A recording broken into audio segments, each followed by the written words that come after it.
mengenang 4 hari kepergian papaku pada hari ini, pas 40 hari. Hah?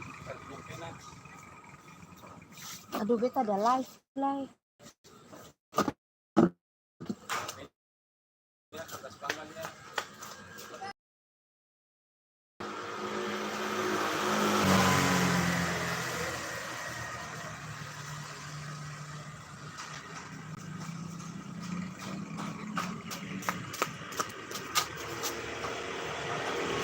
Oke, selamat siang guys. Maaf ya, ada gangguan sedikit.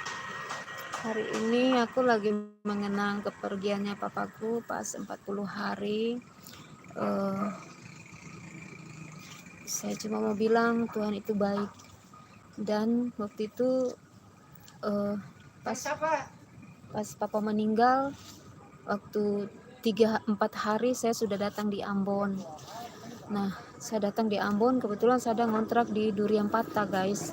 Jadi saya terlambat bayar kamar itu, kontrakan untuk kios itu terlambat, kios ada online. Terlambat itu ada 5 hari karena papa meninggal. Nah, tapi tempat yang saya kontrak ini tidak ada punya hati dan perasaan ya. Ini kan saya pergi kan tidak tahu kalau nanti papa itu meninggal. Jadi saya sampai hari Minggu terus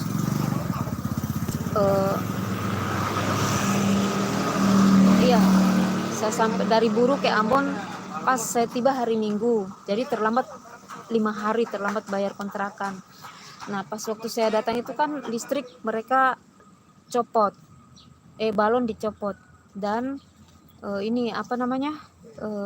mereka tidak isi pulsa, tidak kasih nyala listrik selama 6 hari. Jadi barang-barang saya itu sudah habis semua di kulkas, hancur, rusak semua karena 6 hari itu tidak aktif kulkasnya dan listrik juga mereka tidak isi pulsa, padam. Terus di samping kiosnya itu mereka buang sampah hingga tikus masuk makan barang-barang kios semua, habis bikin rusak. Jadi bagaimanapun saya itu kecewa. Nah, terus saya bilang gini, gitu. Nah, terus akhirnya sekarang yang ada di sini guys ya.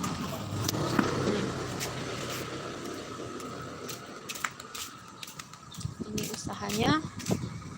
Ini namanya kios clay. Itu. Nah, ini saya di dalam ini. Kebetulan ada gelap ya. Seperti ini.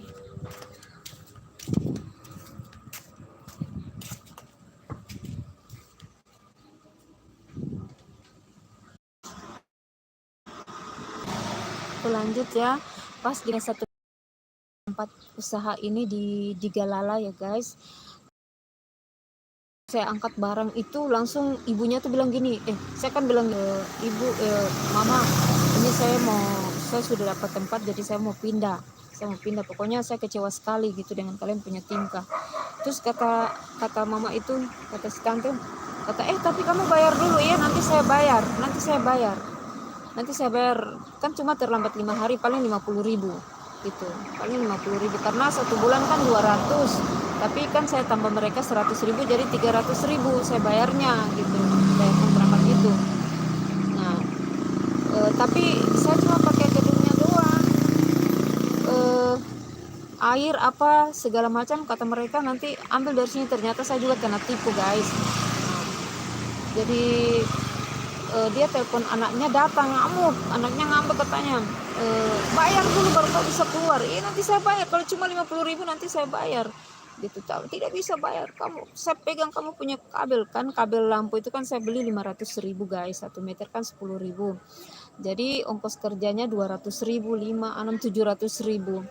Nah, setelah itu anaknya datang ngamuk sampai mau pukul saya. Terus mobil yang saya angkat barang juga dia tahan katanya. Jadi saya sudah angkat barang-barang kios duluan ke sini. Di sana itu masih ada meja dengan spring bed dengan saya punya HP. Nah, padahal cuma 500.000. Saya bilang gini, kalau saya tidak duka, papa saya tidak sakit dan meninggal, tidak mungkin saya pulang diburu, dan tidak mungkin mau belanja, tidak mungkin saya pulang diburu, dan tidak mungkin juga saya terlambat seperti ini, guys. Tapi si anaknya tuh dia tidak mau terima, dia ngamuk, dia bilang tidak bisa, kau papa mau mati kayak mau hidup kayak, saya tidak mau tahu kau mau sakit. Waktu itu saya memang kalau jalan itu, guys, saya punya ini tangan-tangan ini lemas, semua rongga-rongga tubuh ini lemas sekali gitu. Jadi apa namanya, hari itu saya kecewa, semua bercampur aduk.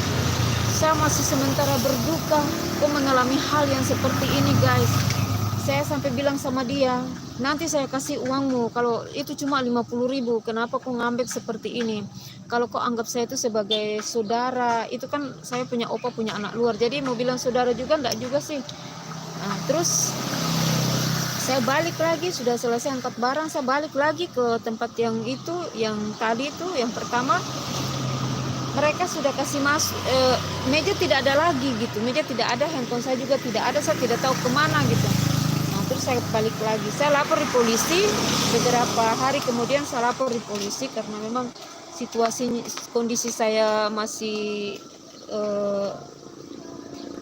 sakit, masih ya itulah, merasa berduka gitu. Mamanya lagi ngamuk saya. Mamanya bilang gini, katanya saya kurang ajar. Saya bilang saya tidak kurang ajar, saya sedang berduka. Papa itu meninggal. Bagaimanapun saya itu tidak tidak mampu gitu. Masalah bayar, saya bayar, saya punya uang ada di sini kan 650, saya bisa bayar. Kenapa cuma 50.000 kalian bikin masalah? Rapuh sekali orangnya. Jadi selama saya buka kios di sana, orang titip barang itu mereka ngambek, marah. Terus saya sering diancam kalau pinjam uang kalau saya tidak kasih, diancam gitu. Oh, kamu belum, dia sering ancam anaknya tuh ke saya, kalau kau tidak kasih uang buat saya, kau belum tahu itu doni, itu nanti saya kasih tahu kau di doni nanti, biar dia hajar kau nanti. Saya bilang, yang punya duit saya, kenapa lu yang ngambek gitu. Jadi seringkali saya mengalami tindakan seperti itu. Akhirnya saya tidak betah di situ karena saya juga pertama merasa ditipu. Mereka bilang di sini kontrak di sini, nanti mereka panggil orang-orang di atas sana untuk belanja di sini, terus nanti kamu aktivitas buang air kecil, buang air besar, mandi di rumah saya gitu, dan gini. Ternyata nol, guys. Ketika mereka pinjam uang di saya, mau utang-utang di saya tidak mau kasih, ya itu yang mereka lakukan buat saya. Akhirnya saya juga merasa tidak aman, apalagi waktu papa meninggal itu kan. Nah, waktu papa meninggal, apa kata anaknya? Hanya gara-gara terlambat bayar kontrakan 5 hari, apa kata anaknya? Kau papa mau mati kek, mau mampus kek, kau mau sakit, mau demam, tidak mau tahu, sini kasih uang ke sini. Saya bilang gini, ya ampun, ini orang tidak ada punya perasaan sama sekali. Jadi hari ini tepat tanggal 1 Juni memasuki saya punya bulan kelahiran, nanti tanggal 11 Juni saya punya ulang tahun ke 45 tahun genap, pas papa punya 40 hari. Walaupun banyak suka duka yang saya alami dalam kehidupan saya, bahkan bisnis saya, tapi saya mau mengucap syukur kepada Tuhan karena apa yang Tuhan buat untuk saya. Di sana saya gagal, saya punya keuangan juga tidak bisa berputar, dan saya hidup terancam. Dan di sini walaupun saya makan dengan kurang-kurang, tapi puji Tuhan, Tuhan berkati saya luar biasa. Saya merasa sukacita, damai sejahtera ada dalam kehidupan saya, guys. Dan siang ini saya mau katakan sekali lagi bahwa gagal itu belum tentu kita harus berhenti, atau gagal itu bukan berarti kita harus sampai di sini saja. Tapi kegagalan itu membuat kita berpikir yang positif, dan cepat-cepat kita harus mengambil langkah untuk maju, untuk bangkit lagi, guys. Nah, inilah tindakan ini yang saya ambil, sehingga puji Tuhan saya punya usaha sedikit demi sedikit mulai maju kembali di kios Clay yang ada di Galala sini, guys. Oke, saya mau berbagi sedikit di momen-momen yang pernah saya alami. Papa meninggal, saya mengalami penolakan, penghinaan, dan segala macam, tapi ada Tuhan yang selalu kasih, yang sudah menonton. Jangan lupa ya, like, subscribe, dan komen. Oke.